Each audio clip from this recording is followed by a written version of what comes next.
All right, guys. Hey, let me just say this. Sometimes you got to just turn the camera on and go. I have not set up. I have not made props or scripts or anything like that. I don't even know if the camera is framed correctly right now, but I'm just estimating, and I want to get this off my chest because sometimes if you make even the tiniest amount of excuses, it will throw you off from getting where you need to go. And where I need to go tonight is on that YouTube channel to get in front of my people, to talk to you guys about various things going on in perfumery.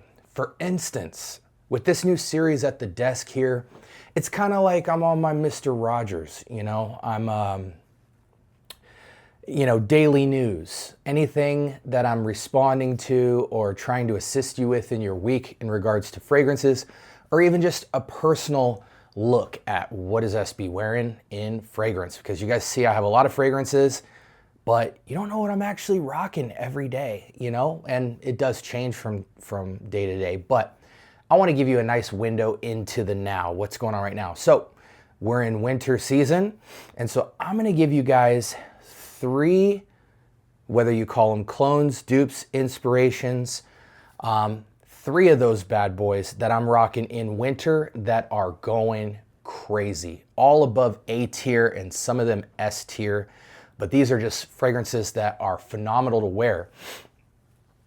I've been in the clone space a lot, and in the last 6 to 8 months, I've really been going off the deep end when it comes to vintage and niche perfumery. So I left clones alone for quite a long time because I like to focus on things.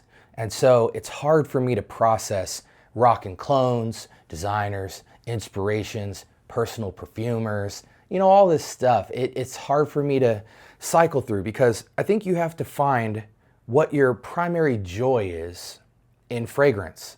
And it can constantly change, but being present and knowing what are my intentions? What do I love the most about fragrances?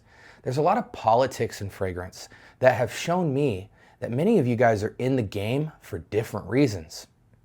Some good, some bad, but neither here nor there. I feel like some of you guys have intentions that don't really align with how you're moving with your fragrance purchases.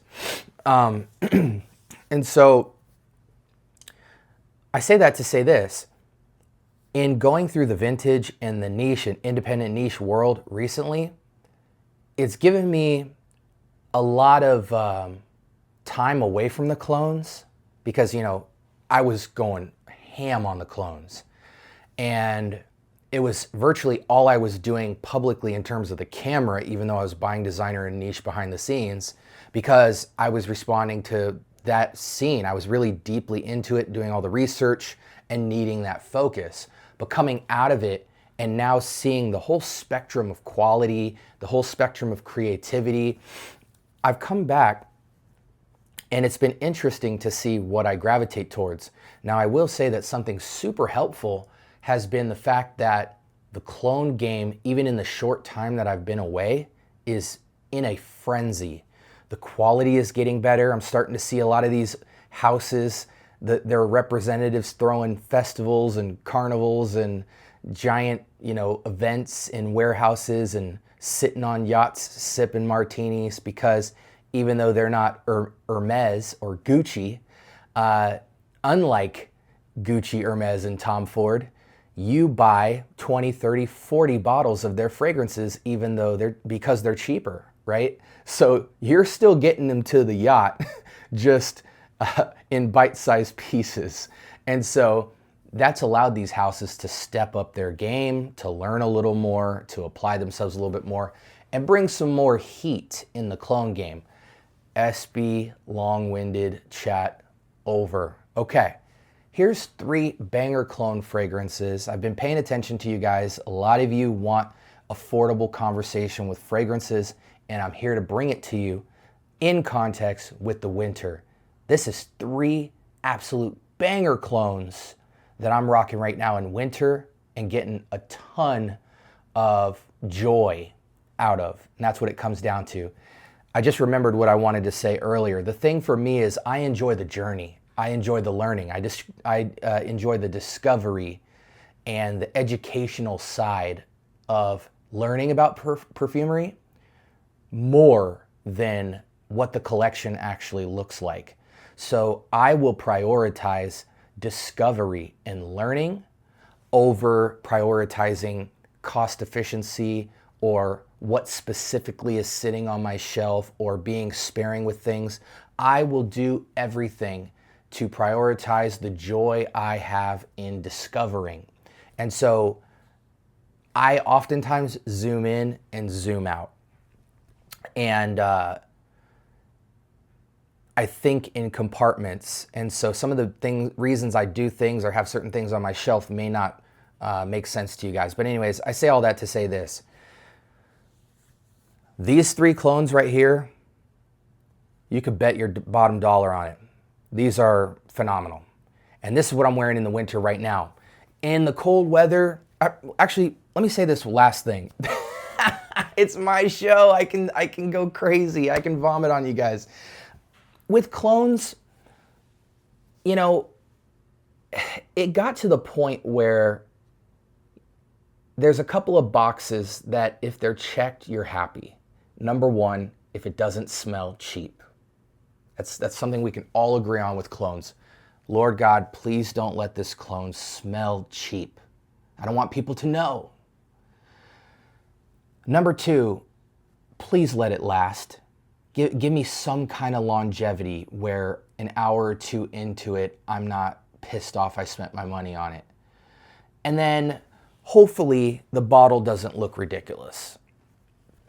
In terms of accuracy, I don't think we are dead set on the accuracy conversation with clones, because at the end of the day, even if it's not close or it's a remix twist, as long as the sucker smells good, you'll get over the fact that it didn't meet the criteria of the OG that it's going after.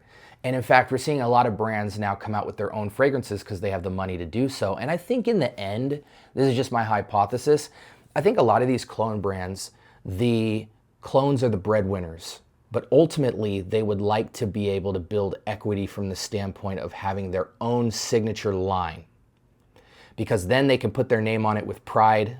There's less litigation, and that's where, I mean, they can do it once they get the financials in order. But the clone situation is so practical for so many people that it is the bread and butter of many companies. So I don't think we'll ever get away from clones. I just think what's going to happen is you guys put these people in yachts. They finally get enough money to say, hey, now it's time to do our own line our way and push that amongst the chaos of clone game. All right, guys, I'm so sorry.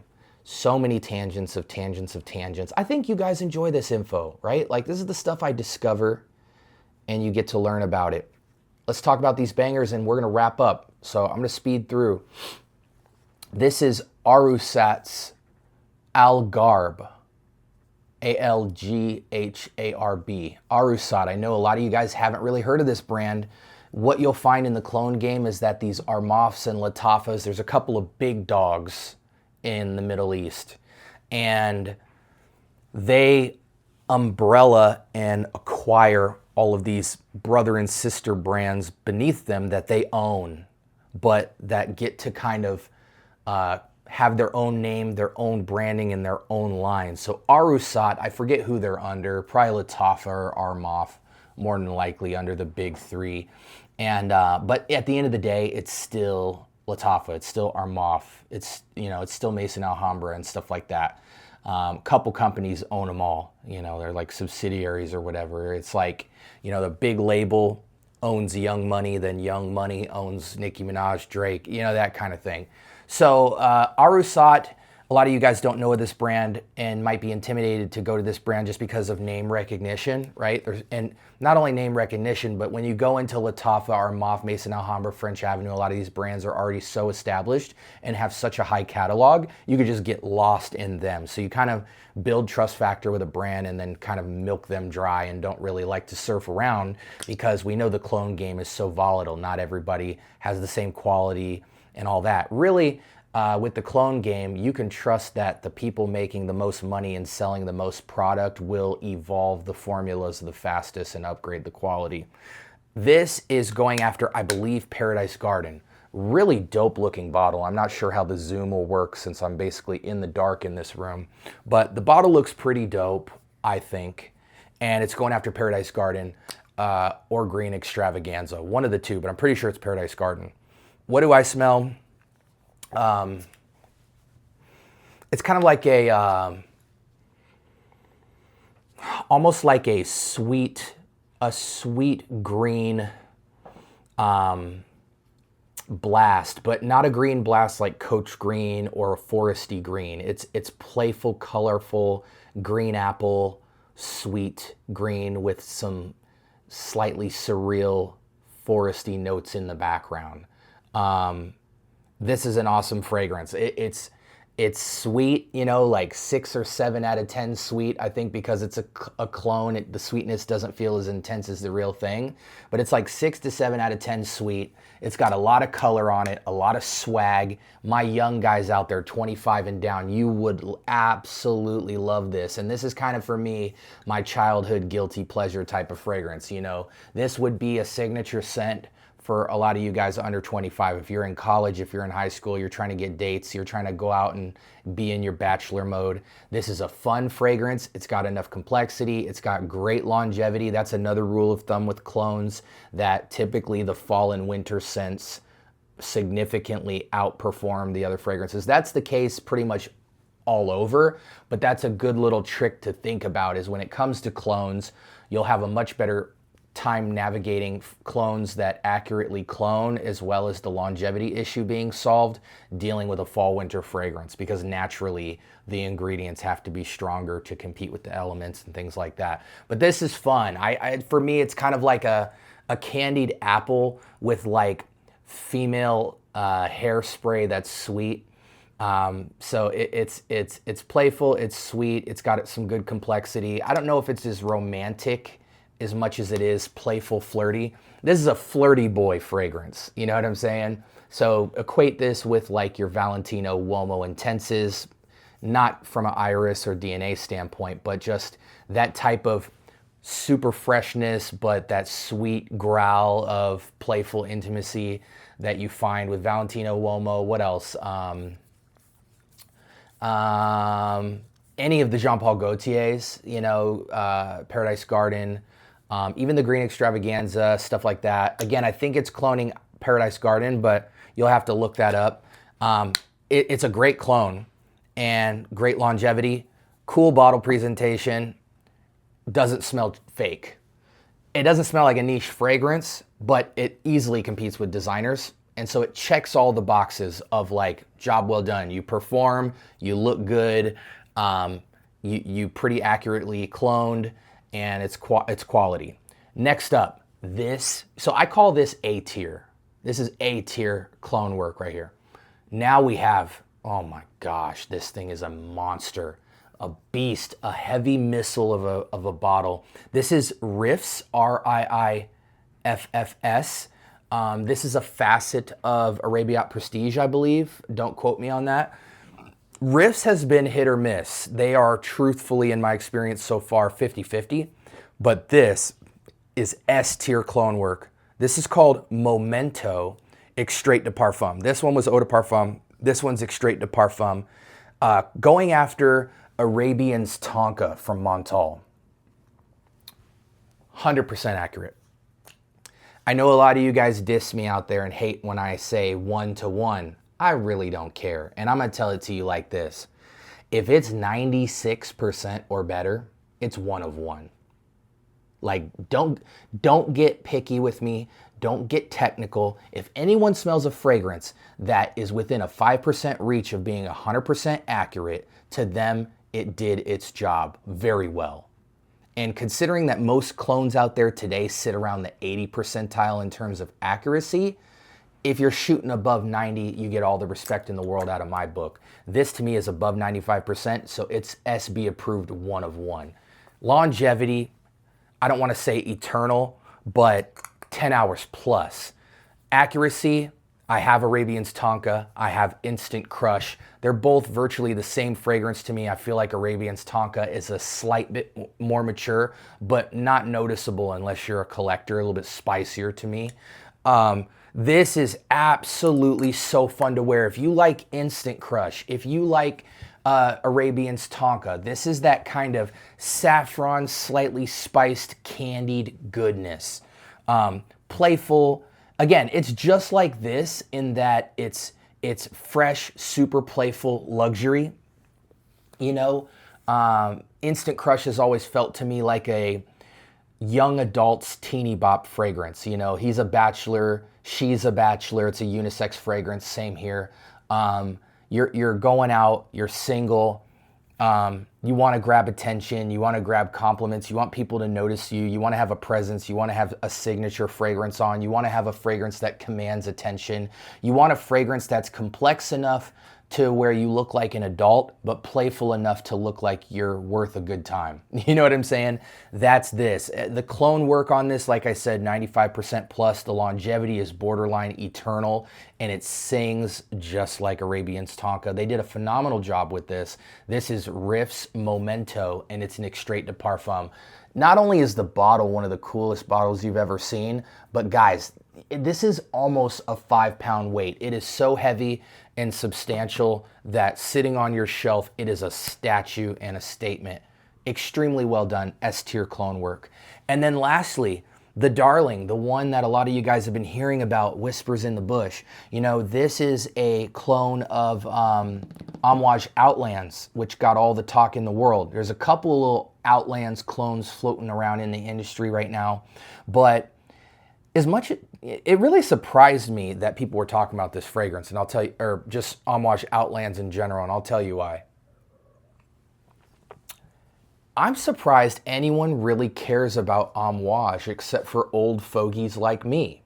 Amouage always has felt like a 35 plus age bracket brand. Their fragrances are all head scratchers. Most of them don't come with typical DNA structures.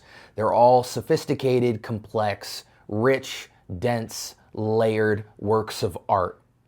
And young people could care less about art for the most part. You know what I'm saying? So they want stuff that's relatable, palatable. And so I'm shocked as much hype. Maybe the hype was all content creator created. Because I don't think anyone under 30 really could care if I said, hey, Amouage Outlands is coming out. They probably can't even name me 3 Amouage fragrances unless they binge watch content creators. But even then, how many have you actually smelled in person? Probably not that many. So I was surprised to see all the hype around Amouage, let alone Amouage Outlands. But Arabiat Prestige might be within my top 3 best clone brands, period. Not just of 2025 or 2026. They're shooting a really high percentage. Like for me, like 98% of all the, there's only been one fragrance I bought that I thought was a little bit above mid, and it was still good, but it didn't blow my socks off the same way that the rest of the Arabiat Prestige I purchased did.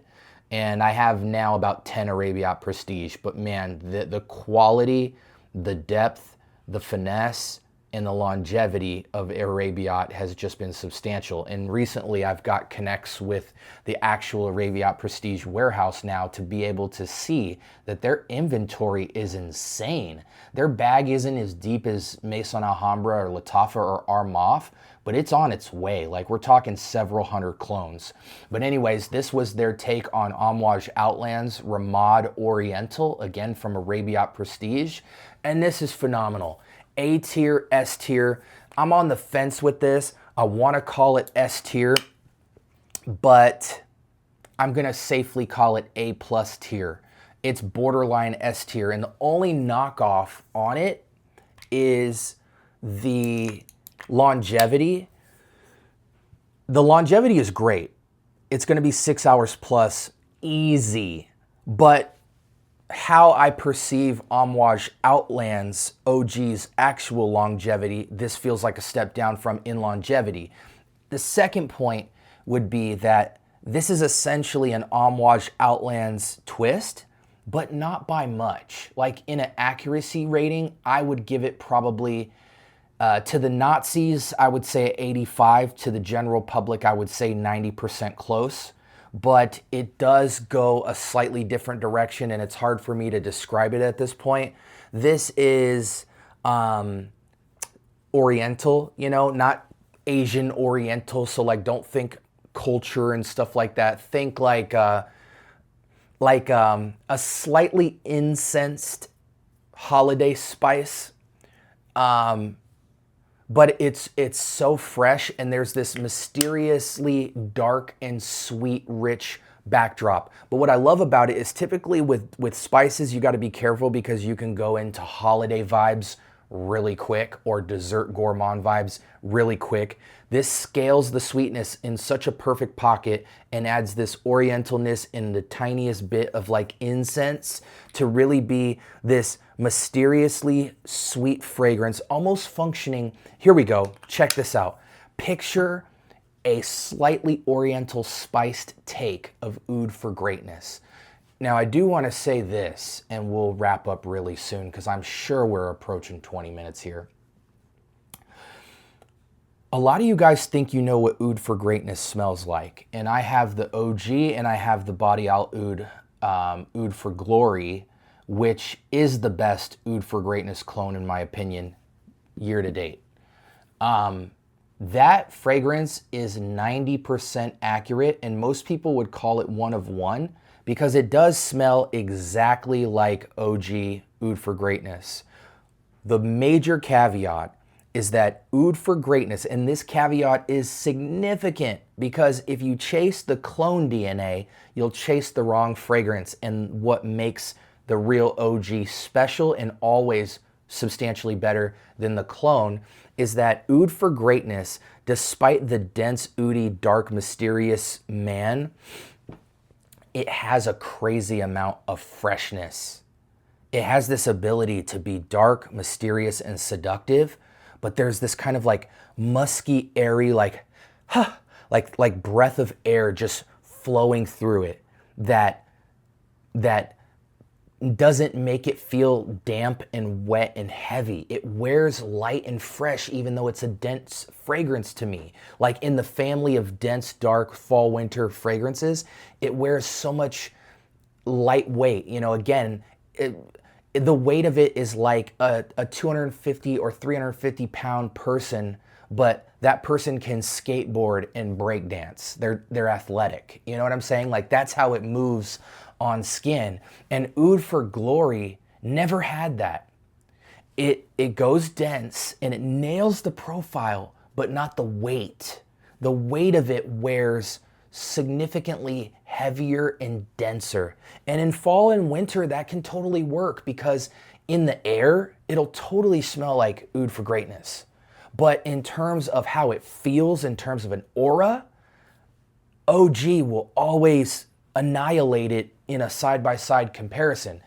That doesn't really matter to you guys for the most part, but the reason I say that is because when you actually wear Oud for Greatness, not when you smell it in a Neiman Marcus, not when you buy a small decant of it and wear the little pisser sprayer for a day, but when you actually spray full bottle Prezi of Oud for Greatness, there's an unmatched aura with that fragrance that clones will simply never come close to, even though Oud for Glory from Body Out Oud is one of the GOAT S-tier clones of our early days.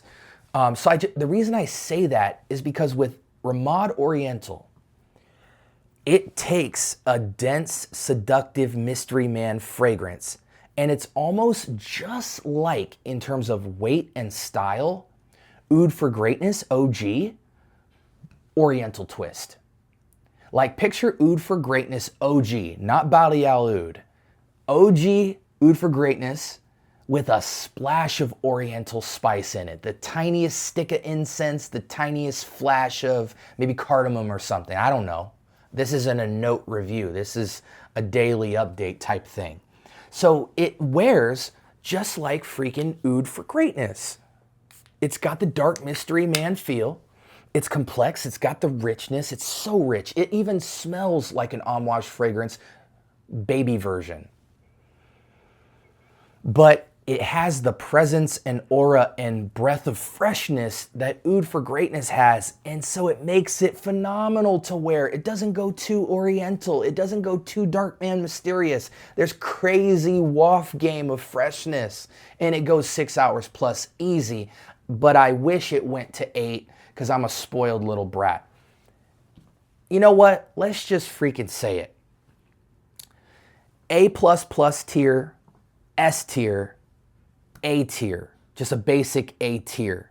You would love wearing all 3 of these for fall and winter. I promise you. This one's the most juvenile. And again, I'm pushing 40, guys, and I still wear fragrances I ain't supposed to be wearing. So I'm giving you the info, but it's all subject to perception. So I will contradict myself in your eyes, but I'm speaking my truth, and I can live in contradiction for certain things. We all make exceptions for certain things, right? But general rule of thumb, 25 and down, you guys will absolutely love this fragrance. The older you get, the more basic it'll feel. Ageless. Absolutely ageless to me. You could wear it up, you could wear it down. I think it leans tiniest bit masculine, but honestly, ladies, if you love Baccarat Rouge, you can get into this, no question.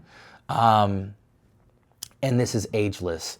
This is for my grown men, 25, but typically for grown men, I would say 30 plus, but I think this can go down. Like if any of you kids put on Oud for Greatness, you wouldn't say you don't want to wear it. You would just say, I don't think I can wear it at my age because of the aura that it commands. Same thing with this. I think you could start at 25 and work your way up. As long as you're out of college and have a job, you can make this work for you because it has a ton of freshness in it despite the dark, seductive mystery man feel. You young guys can get a little more hair on your chest. You can dress up and try to play the part. And if you can't, you'll grow into this just fine. 3 phenomenal clone bangers for the fall, winter. And honestly, when we get into spring, summer, I will still run this in rotation in my nightlife as long as there's a breeze. In a breeze, all 3 of these are killer. All right, guys, Ramad Oriental. I don't know how much these can cost because I got these from my connects, so I'm just gonna ballpark. You could probably get this for somewhere between 35 to 60 bucks. It's newer, so give it some time to chill out in price. Typically, clone prices fluctuate around $15 to $25 over time minus. So 35 to 60-ish bucks is what I'm ballparking this. Same with this, and this you could probably grab for 20 to 25 bucks or less. On a good deal. Snag all of them. They're phenomenal. Like, comment, subscribe. More importantly, turn on that notification bell. Talk to me. I do talk back. I got to go, but I'm going to throw 2 videos up based off what you've been searching for that I think you'll get out of the channel. If you're new here, I drop videos all the stinking time. Pick your favorite content creator in fragrance. I drop more than them across the board. More playlisting, more community posts, more shorts, and more videos on a daily basis than just about anyone. If you find somebody in fragrance who posts more content than me on a daily basis, tag them below in this video so I can study and take notes, because I haven't found anyone yet posting more than me, but I do it with quality and a good heart and with the intent to bring you guys value. I don't make filler content. So like, comment, and subscribe. Give me the opportunity to spend a week with me in the channel. Everything's organized in the playlist section, and I guarantee you I will enhance your fragrance journey no matter how much money you got, no matter what the color of your skin is, no matter what gender you are. I'm on an awesome fragrance journey, and I want to bring you with me. With that being said, have a blessed week. Peace.